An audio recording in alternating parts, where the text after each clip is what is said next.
नमस्कार, स्वागत है आप सभी का हमारे इस खास कार्यक्रम ज्ञान धारा में। मैं हूं आपके साथ नम्रता। दर्शकों, इस कार्यक्रम में हम आपको रूबरू करवाते हैं ऐसी शख्सियत से जो अपना ज्ञान आपके साथ साझा करते हैं, वो ज्ञान जो उन्होंने ध्यान के माध्यम से अर्जित किया है। इसी श्रृंखला में आज हम चर्चा करेंगे सिमुलेशन पर, जिसे हिंदी में माया भी कह सकते हैं। सिमुलेशन क्या होता है, ये कैसे कार्य करता है, इसका हमारे जीवन पर क्या प्रभाव पड़ता है, ये हम जानेंगे हमारे आज के खास गेस्ट प्रवीण भाटिया जी से, जो 2008 से ध्यान से जुड़े हैं। प्रवीण भाटिया जी पहले एक बैंक में कार्यरत थे, उसके बाद वह जर्मनी में कंप्यूटर प्रोग्रामर के रूप में कार्यरत थे, लेकिन 2020 में उन्होंने नौकरी छोड़ के पूर्णतः अपना जीवन ध्यान और ध्यान प्रचार में समर्पित कर दिया। तो चलिए स्वागत करते हैं प्रवीण सर का कार्यक्रम में। सर, आपका कार्यक्रम में बहुत बहुत स्वागत है। Thank you very much. जी, तो सर, जैसा कि हमारा आज का विषय है सिमुलेशन, तो मैं चाहूंगी सबसे पहले आप यही बताएं कि सिमुलेशन आखिर होता क्या है। जी, हमारे शास्त्रों में बताया गया कि माया है ये जगत, लेकिन माया को एक्सप्लेन कैसे करें? तो क्या ये जगत रियल नहीं है? क्या हमें दर्द नहीं होता, भावनाएं नहीं है हमारे परिवार में, भाई बहन, ये रियल है या इरियल है? इसको एक्सप्लेन करने के कुछ तरीके हैं। इस जो ये रियल नहीं है उसको बताने के लिए कि ये माया है, उसमें एक तरीका है सिमुलेशन। इंग्लिश में इसको मैट्रिक्स भी कहते हैं। अदरवाइज हिंदी में अगर एक्सप्लेन करना हो तो कहते हैं सपने की तरह जीवन है। जैसे सपना असली है कि नहीं है, जब तक हम सपने में होते हैं असली लगता है, जब हम जागते हैं तो हंसते हैं या उसको याद करके सोचते हैं कि हमने क्या एक्सपीरियंस किया था आज। सेम वे ये जगत एक रियल नहीं है, लेकिन बिल्कुल रियल लगता है। इसको समझने का एक तरीका सिमुलेशन है। सिमुलेशन के थ्रू हम इसको समझ सकते हैं। सिमुलेशन जीवन नहीं है, लेकिन सिमुलेशन के थ्रू जीवन को समझा जा सकता है। फॉर एग्जाम्पल, आजकल लोग एयरफोर्स की सपोज फ्लाइट को ट्रेनिंग करते हैं तो फ्लाइट सिमुलेटर है, तो वो फ्लाइट असली नहीं है, लेकिन वो उसको सिमुलेशन के थ्रू एक्सपीरियंस करते हैं और उसके थ्रू वो ट्रेन करते हैं पायलट को। सेम वे ये जो हमारा जीवन है, ये एक सिमुलेशन के थ्रू समझा जा सकता है। सर, सिमुलेशन में रहने का क्या मतलब होता है कि जैसे अभी आपने बताया कि हम सिमुलेशन में जीवन व्यतीत कर रहे हैं, तो कैसे कर रहे हैं सर? मैं चाहूँगी थोड़ा आप विस्तार से बताएं।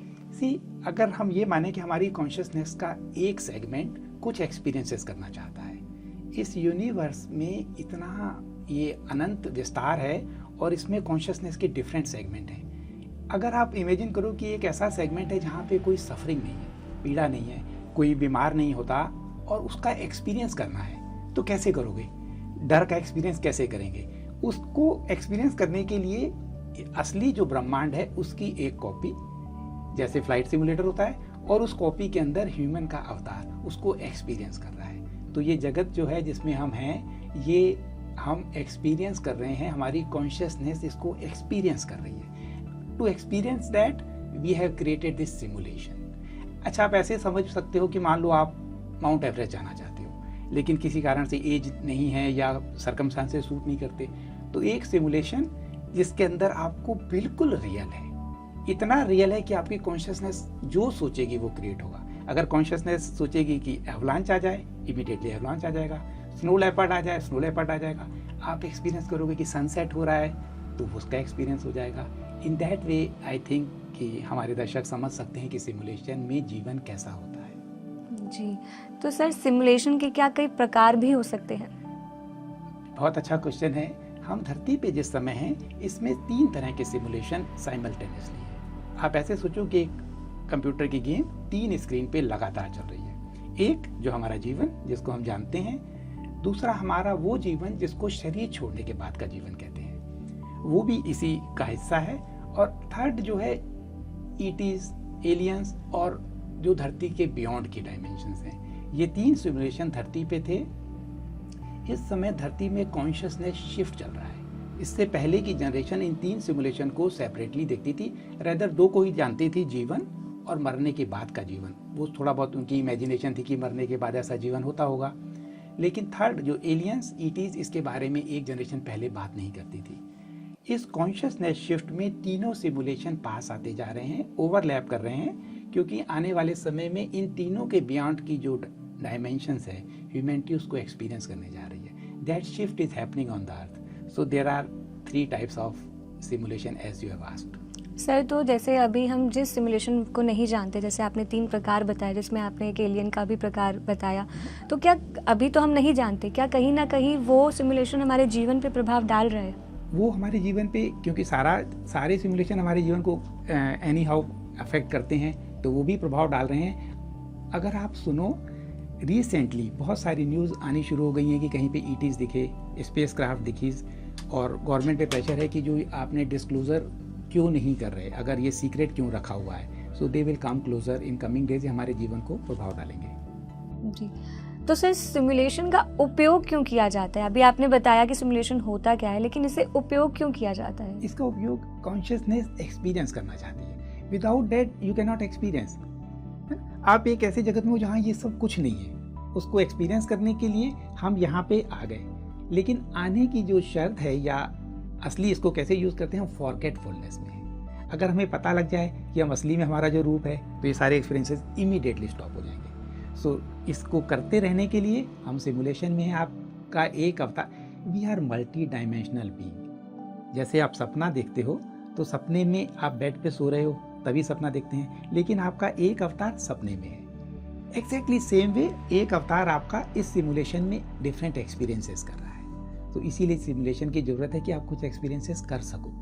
सर, कोई स्थिति भी होती है इसकी जिसमें हम इसे उपयोग कर सकें, मतलब कुछ पर्टिकुलर ऐसी कोई स्थिति आती है जब हमें इसका उपयोग करना चाहिए? नहीं, we are in the simulation. So इसका सिमुलेशन एक तरीका, लोग कहते हैं कि हम कुछ एक्सपीरियंसेस करने के लिए धरती पे आए, या हम इवॉल्व होने के लिए आए। यहाँ पे धरती के इस एक्सपीरियंसेस के थ्रू हम प्रेम और वननेस का एक्सपीरियंस करने के लिए भी इस सिमुलेशन का उपयोग करते हैं। जी, तो सर जैसे इतनी गहराई से जैसे इसे जानना है, तो क्या हमें मेडिटेशन अपनाना होगा तभी हम सिमुलेशन को गहराई से जान पाएंगे? बिल्कुल सही है, क्योंकि ये इतना रियल है, ये इतना रियल है कि इसको आप जानने के लिए ध्यान से शुरुआत होती है।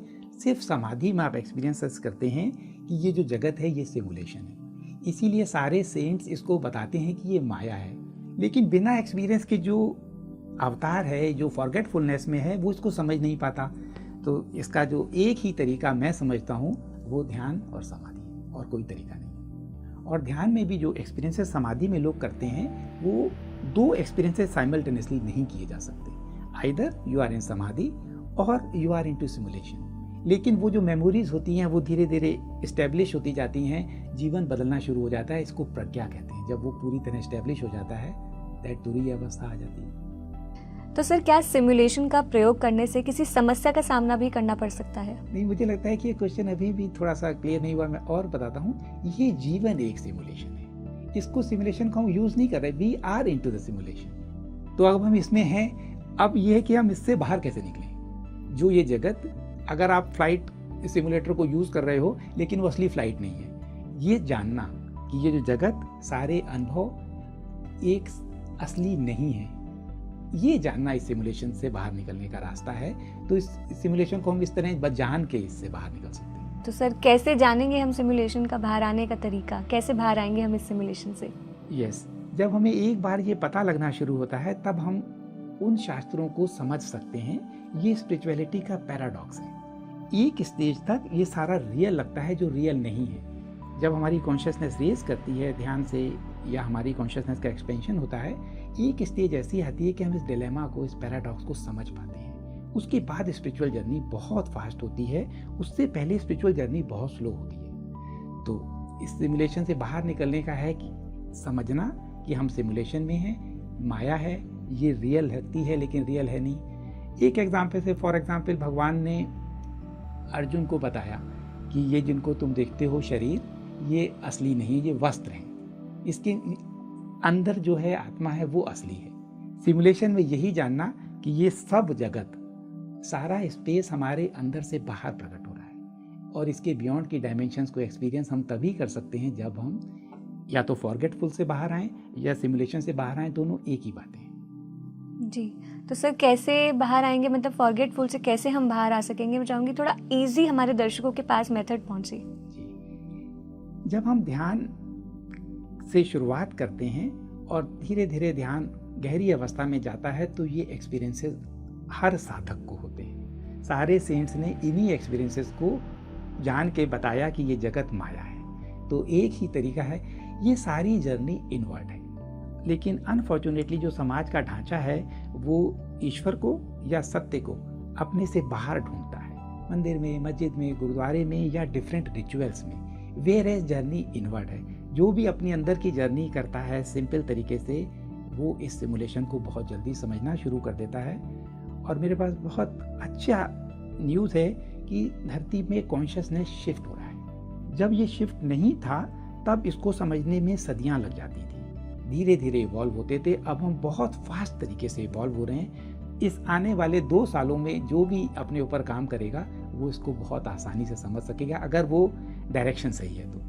जी, तो सर अगर कोई नहीं आना चाहे सिमुलेशन से बाहर तो क्या प्रभाव पड़ सकता है उस व्यक्ति पर? उसकी ज़िंदगी इसी में कंटिन्यू करेगी। ये बिल्कुल ऐसा क्वेश्चन है कि कोई आदमी सपने को एंजॉय कर रहा है, उसकी मदर बच्चे को उठा रही है कि बेटा उठो, लेकिन वो इसको एंजॉय करना चाहता है। कोई प्रभाव नहीं पड़ेगा, क्योंकि वो थोड़े समय कभी ना कभी सब जागेंगे।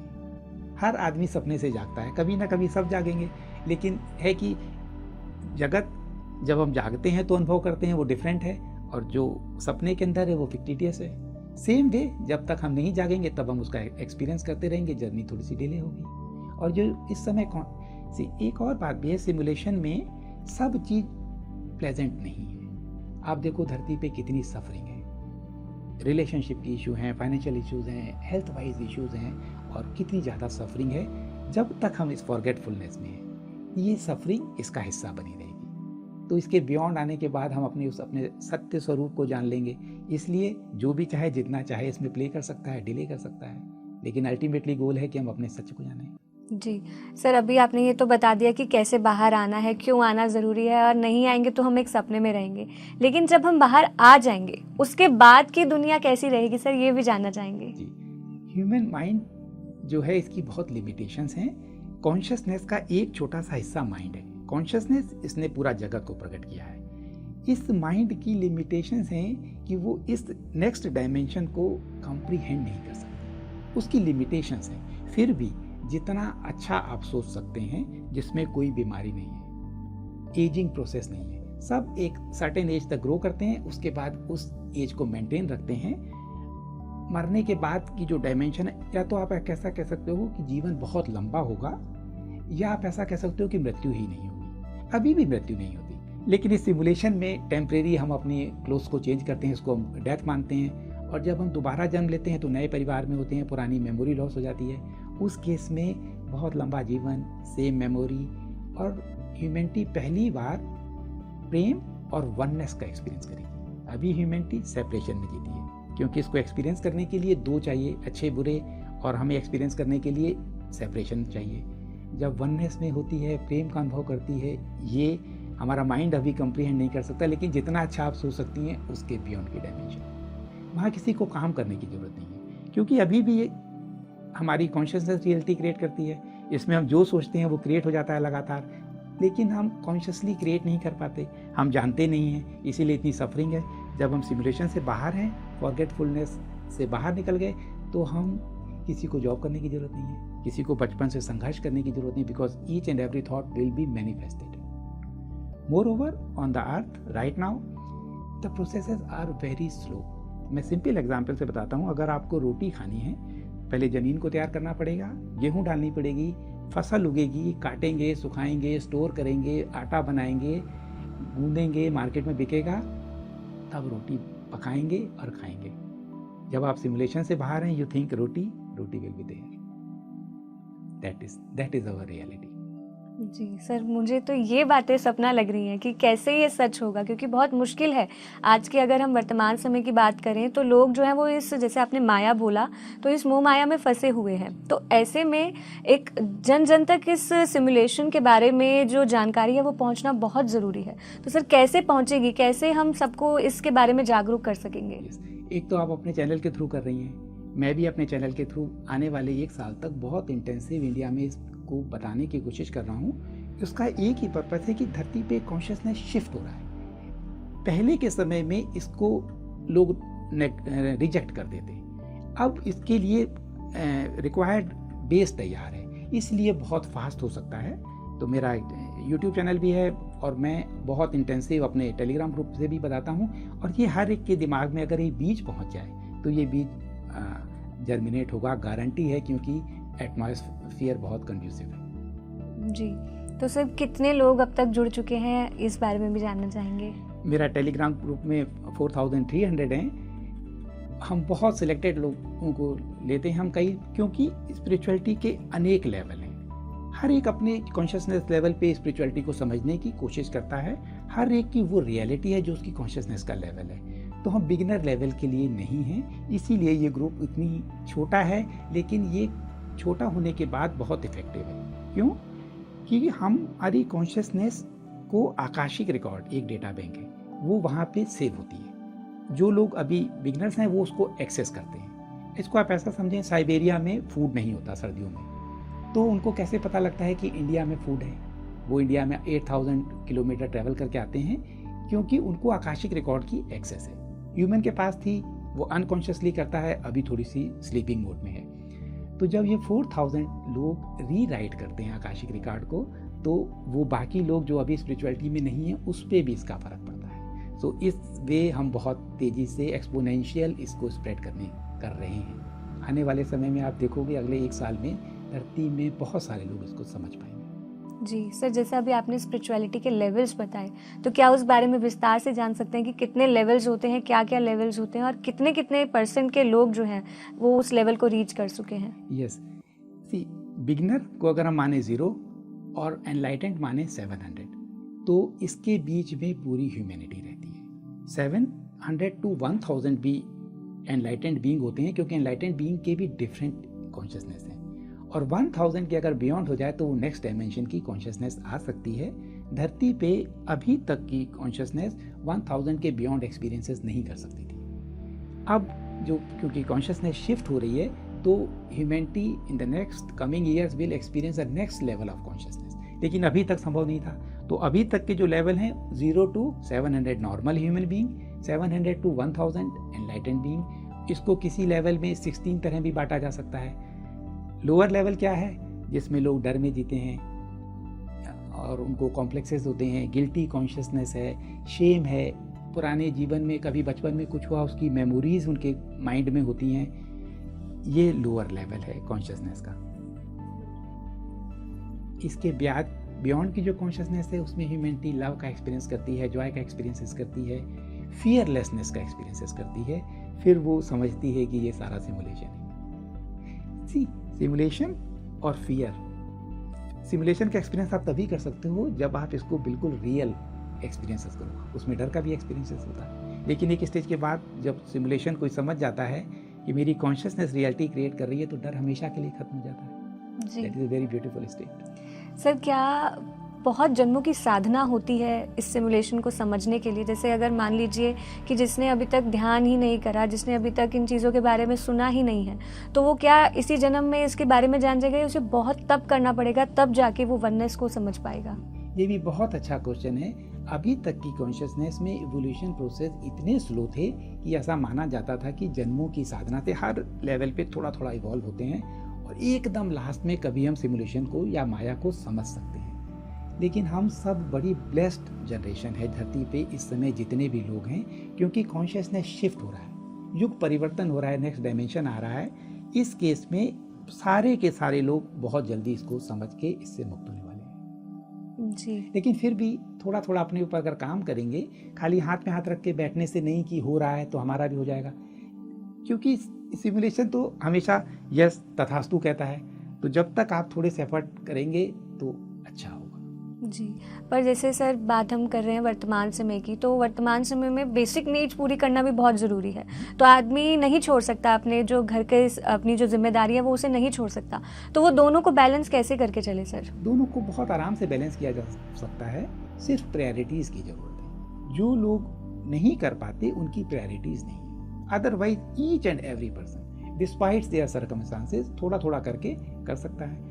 और अगर वो जिस कॉन्शियसनेस के लेवल पे है उसकी रियलिटी में उसको ब्रेड एंड बटर की चिंता है या कोई भी इश्यूज हैं, जब तक वो शिफ्ट नहीं करेगा तब तक ये रियलिटी परसिस्ट करेगी, कंटिन्यू करेगी। तो ये समझना कि जब तक वो चेंज नहीं करेंगे वो यही कंटिन्यू रहेगा, ये जान के उन्हें थोड़े थोड़े एफर्ट करने पड़ेंगे सबको। जी, लेकिन सर क्या होता है, कभी कभार हमारा वातावरण ऐसा होता है कि हम करना तो चाहते हैं पर कर नहीं पाते, तो उस समय पर कैसे डील करें इस सिचुएशन से? ये भी बड़ा अच्छा क्वेश्चन है, बहुत सारे लोग फेस करते हैं। आप लोगों को बहुत क्लियरली जानना चाहिए कि ये जगत आपकी कॉन्शियसनेस का प्रोजेक्शन है।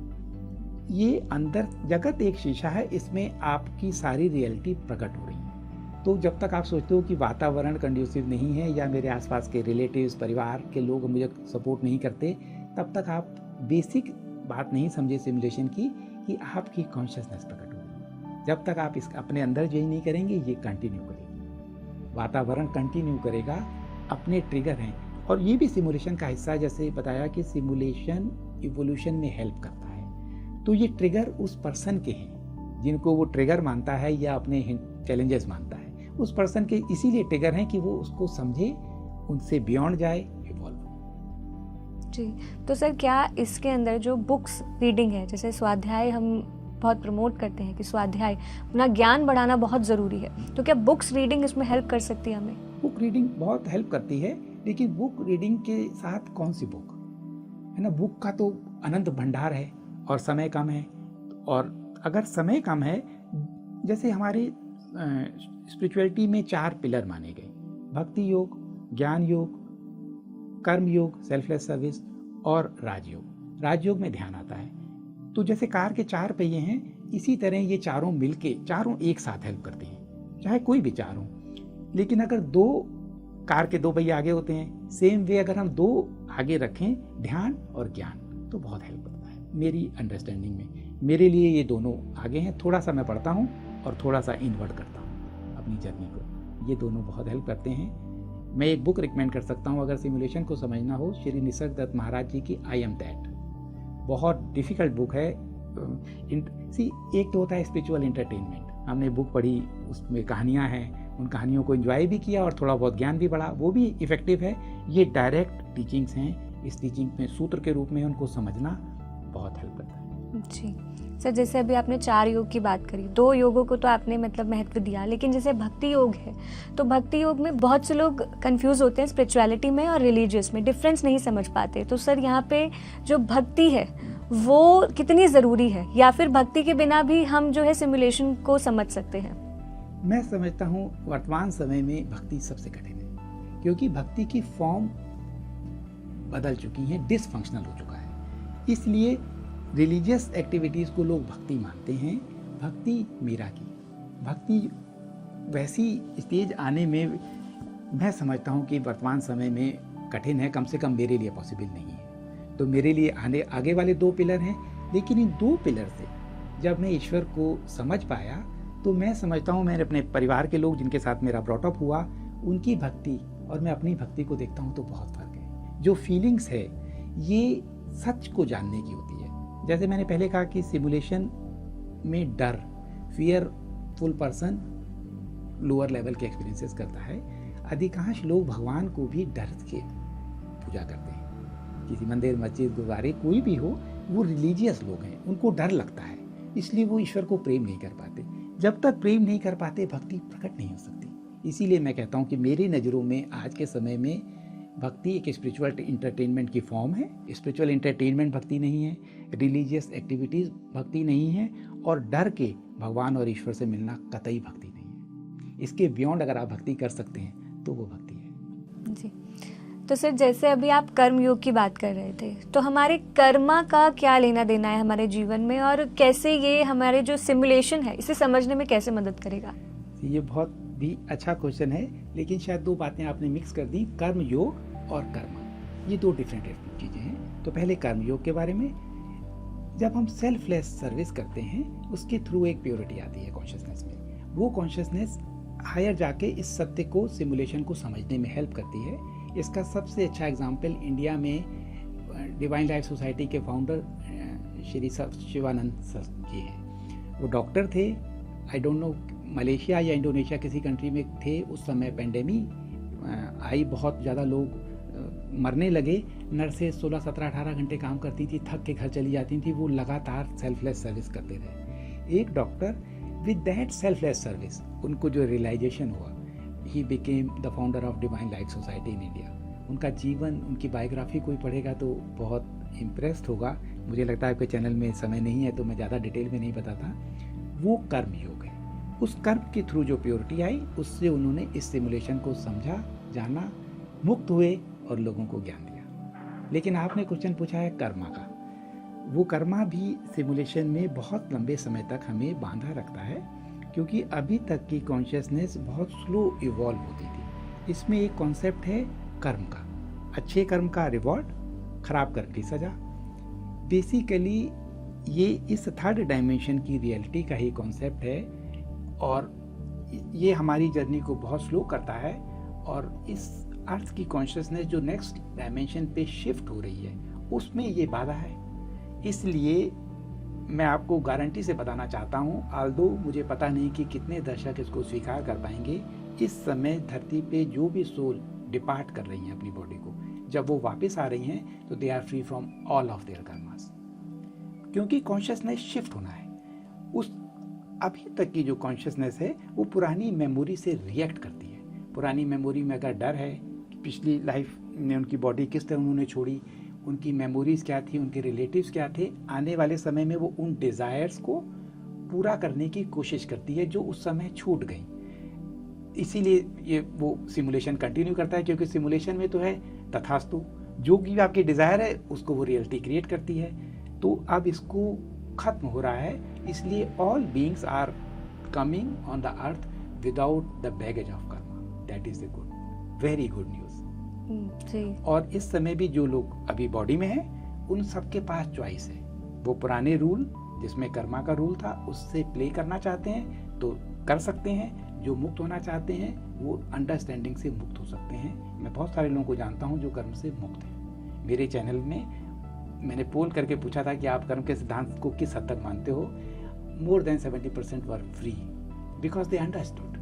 सर ये समझें हम कैसे, क्या करना होगा इसे समझने के लिए? इसको समझने के लिए कि ये एक आप सपने में हो, सपने में आपने शिकार किया, आपके पास गन है, गन में जंगल में आप गए, आपने हिरन को देखा, शिकार किया।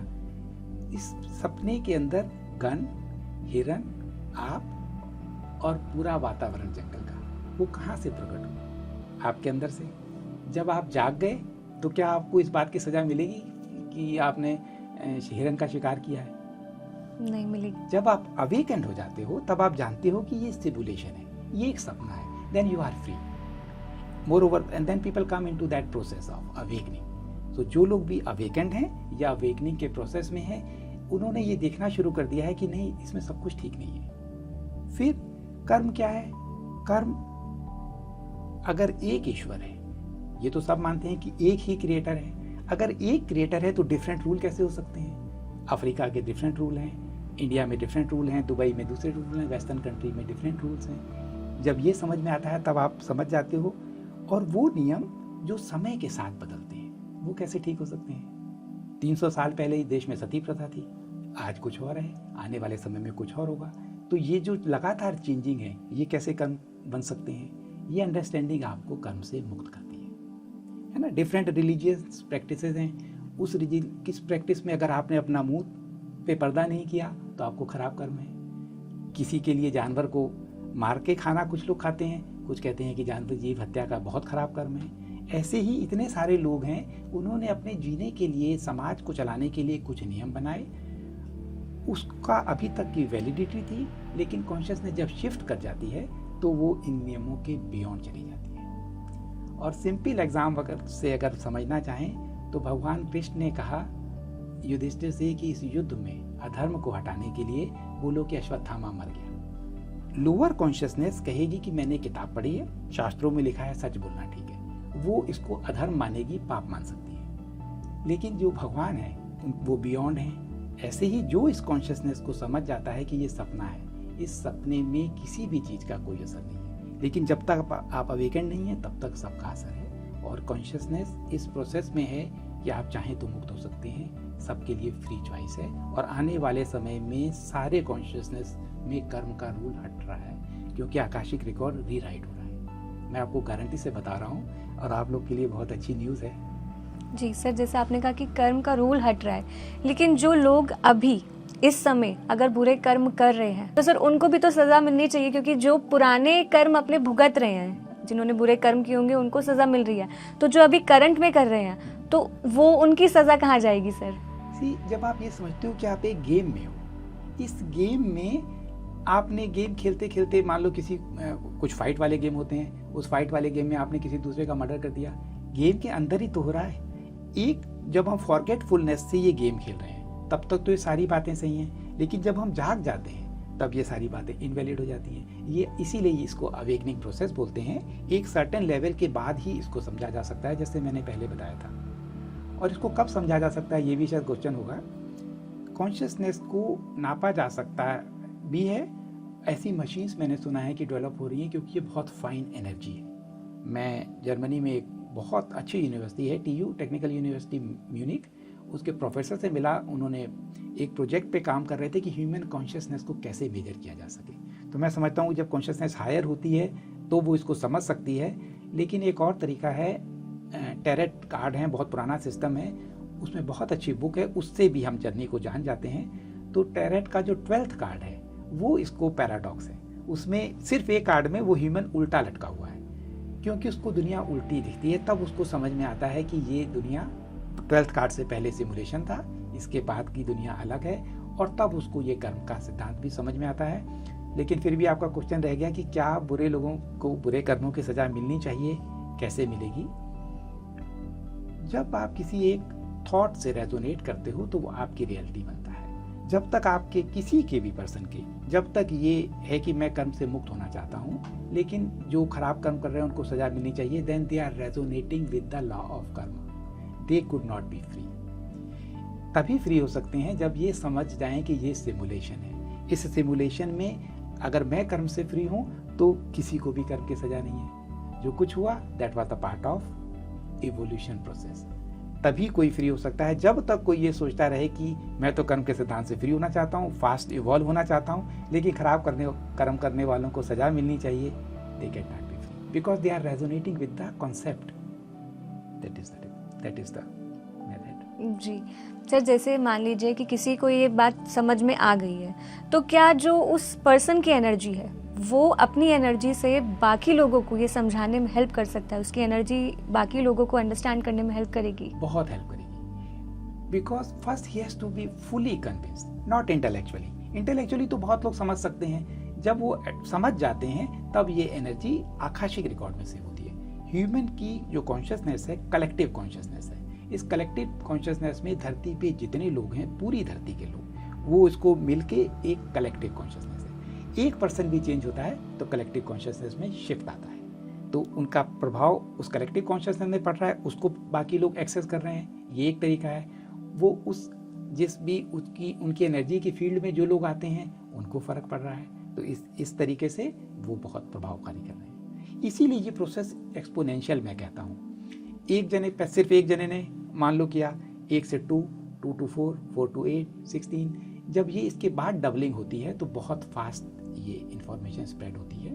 आप इस थॉट को भी देखो, जो मैंने आज कर्म की आपने बात की, अगर आज से 10 ईयर्स पहले कहा जाता तो लोग आउटराइट रिजेक्ट करते थे। आज सुन रहे हैं मेरे चैनल में, पोल में मैंने बताया कि कितने लोगों ने इसको समझा। क्योंकि फील्ड तैयार हो रही है शिफ्ट के लिए। जी सर, अगर इसको हम प्रैक्टिकली समझना चाहें, जैसे अभी आपने बताया कि 1 से 2, 2 से 4, अगर प्रैक्टिकली समझना चाहें तो कैसे हम इसे समझेंगे? यस, इसको भी मैं बहुत अच्छे ढंग से बताने की कोशिश करता हूँ। आप ऐसा सोचो कि सपोज एक बॉटल है या कोई भी एक बर्तन है, इसमें 11 बजे एक बैक्टीरिया है जो हर 1 मिनट के बाद डबल हो रहा है, और वो 12 बजे फुल होना है। 1 घंटे के अंदर वो बैक्टीरिया डबल होते होते कंप्लीट फुल होना है। एक्सपोनेंशियल इवोल्यूशन क्या होता है, तो आप बताओ कि 11:59 पे कितना होगा। तो मैं दर्शकों की हेल्प करता हूँ। 50%।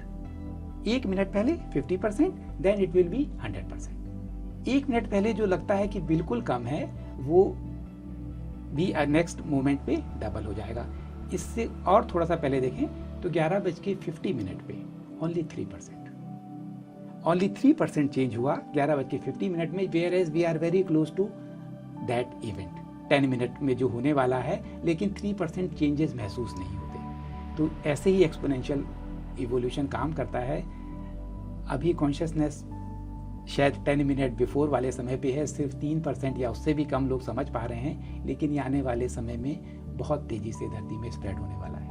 जी, तो यानी कि सिर्फ पेशेंस होना बहुत ज़रूरी है। यहाँ पे जैसे आपने बोला कि 50 मिनट्स तक सिर्फ 3% था, तो अगर कोई पर्सन है जो इस सिमुलेशन को जानना चाह रहा है या कोई ध्यान से जुड़ रहा है, ध्यान के माध्यम से समझने की कोशिश कर रहा है और उसे कुछ भी एक्सपीरियंस नहीं हो रहा है, तो यहाँ पे वो ध्यान को छोड़े नहीं, सिमुलेशन को समझना है उसे, वो छोड़े नहीं, वो लगा रहे, क्योंकि अगले 10 मिनट में वो सब कुछ समझने वाला है। बिल्कुल सही बात है।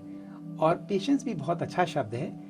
पेशेंस को इस धरती पे 3 तरह की प्रकृतियाँ हैं, तामसिक, राजसिक और सात्विक। जो तामसिक प्रकृति है उसे कुछ एक्शन नहीं लेना, तो वो भी इस शब्द का बड़ा यूज़ करती है या मिस यूज़ करती है कि हम तो पेशेंस है, करना है भी कुछ नहीं, तो पेशेंस का नाम ले दिया। पेशेंस बहुत डिवाइन वर्च्यू है। उसके बाद राजसिक प्रकृति है, वो एक्शन लेती है हर परिस्थितियों में, और सात्विक प्रकृति कंप्लीट पेशेंस होती है। तो मैं ये कहना चाहता हूँ कि जो तामसिक लोग हैं और पेशेंस शब्द का दुरुपयोग करते हैं, वो पेशेंस नहीं है। Patience is a very divine virtue. You know, you are confident, you have trust with the divinity, then you are doing your job and then you have patience. Only then it is a patience. Sir, अगर किसी में patience है तो साथ ही साथ gratitude होना कितना ज़रूरी है, ये भी जानना चाहूँगी। ग्रेटिट्यूड को भी मैं, जैसे धरती पे लोग ग्रेटिट्यूड की बातें करते हैं या वो हर समय थैंक यू बोलते हैं, that is not gratitude. Gratitude is a very higher state of consciousness.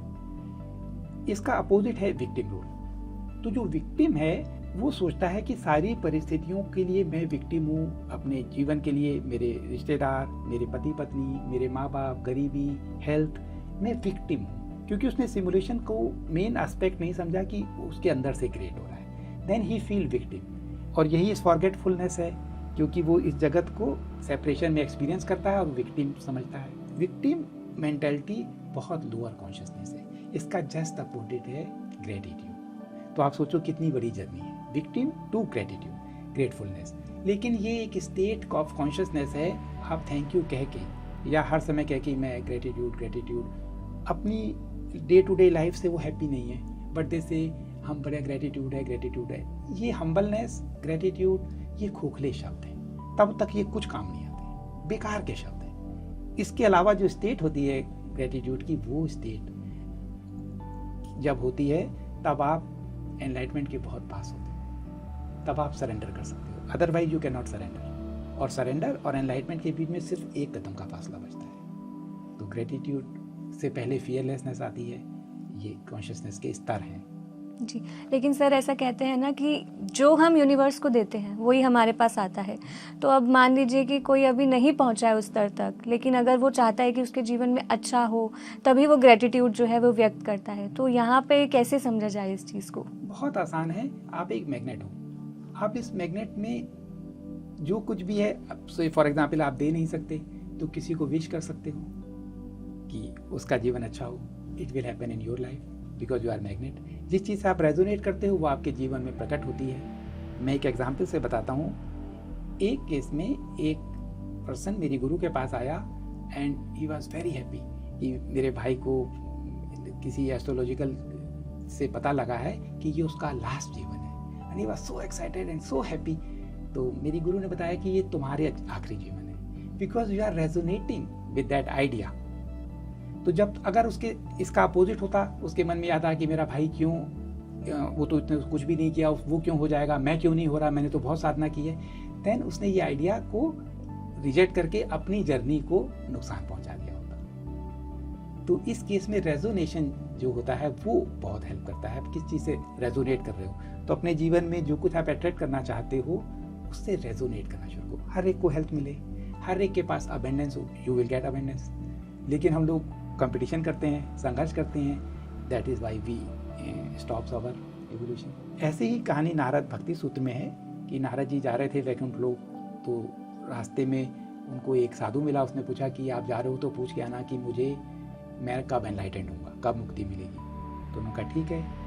थोड़े आगे एक और मिला, उसने भी सेम क्वेश्चन पूछा, तो उन्होंने कहा ठीक है। तो जब वो वहाँ से वापस आए तो पहले वाले साधु ने पूछा कि क्या, तो उन्होंने कहा कि बस 7 जीवन तुम्हें और लगेंगे। तो वो इतना फ्रस्ट्रेट हो गया, उसने सब कुछ छोड़ दिया। उसने कहा कि 7 जीवन इतने समय से तो मैं कर रहा हूँ, मुझे नहीं करना। उसके बाद नेक्स्ट वाले के पास मिले तो उन्होंने कहा इस पेड़ पे जितने पत्ते हैं उतने जीवन तुम्हें और लगेंगे। वो खुशी से नाचने लगा, ओ मेरा समय पास आ गया। उसकी एक्साइटमेंट और खुशी से पेड़ के सारे पत्ते झड़ गए और ही गॉट एनलाइटेंड। यही रेजोनेंस का सिद्धांत है। ये अगर ह्यूमन समझ जाए, सी विक्टिम रोल में व्हाट यू आर डूइंग, आप अट्रैक्ट कर रहे हो वो परिस्थितियां जिसमें आपको विक्टिम रोल करने की परिस्थितियां मिलती रहें। बहुत हमारे शास्त्रों का एग्जाम्पल है, कर्ण पैदा हुआ, मेरी माँ ने मुझे छोड़ दिया, मैं विक्टिम हूँ। दूध पीते बच्चे को छोड़ दिया, उसको लगता है कि रियलिटी तो है, क्यों मैं विक्टिम क्यों नहीं हूँ, मेरी माँ ने मुझे क्यों और भाइयों की तरह नहीं रखा। मैं सूत पुत्र मुझे कहा गया जबकि मैं सूर्य पुत्र हूँ। गुरु के पास गया, द्रोणाचार्य के पास, उन्होंने मुझे सिखाने से मना कर दिया। परशुराम जी ने सिखाया, मैं तो अपनी गोद में उनका सर रख के बैठा था कि उनकी नींद ना खुले, कीड़ा मुझे काटता रहा, खून निकलता रहा। उन्होंने मुझे श्राप दे दिया कि जब तुम्हें जरूरत होगी विद्या छूट जाएगी, मैं विक्टिम हूँ। ऐसे ही उसका जीवन चला आखिरी तक। लास्ट डे भी अर्जुन को वो एक दिन पहले मार सकता था, ऐसा कि सूर्य अस्त अभी नहीं हुआ था, लेकिन उसने तीर खींचा, लेकिन जब तक तीर पहुंचेगा तब तक सूर्य अस्त हो जाएगा। नियम का पालन करते हुए उसने तीर नहीं छोड़ा।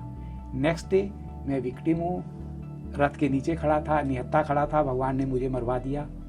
उसका जीवन विक्टिम रोल से शुरू हुआ, विक्टिम रोल तक चला, इसके बाद भी यहीं से शुरू हुआ। जब भी कोई ये समझ सकता है वो हमेशा के लिए मुक्त हो जाएगा।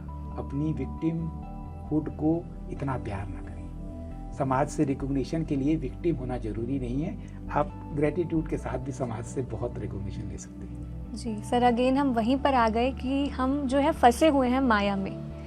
हमें ये लगता है कि ये हमारे लिए सही है, ये ऐसा होना चाहिए, वैसा होना चाहिए, क्योंकि हम फंसे हुए हैं उसमें।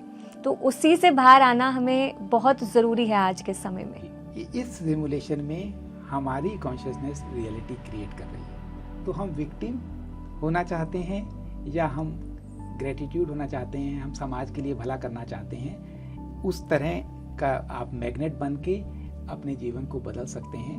हम सब का जीवन, मैं बताना चाहता हूँ, अपने द्वारा क्रिएट किया जा रहा है। कुछ लोगों के क्वेश्चन होंगे, कौन बीमारी को अटैक करेगा, कौन विधवा होना चाहेगा, कौन युद्ध की पीड़ा झेलना चाहेगा, लेकिन अल्टीमेटली आप इसको क्रिएट करते थे अनकॉन्शियसली।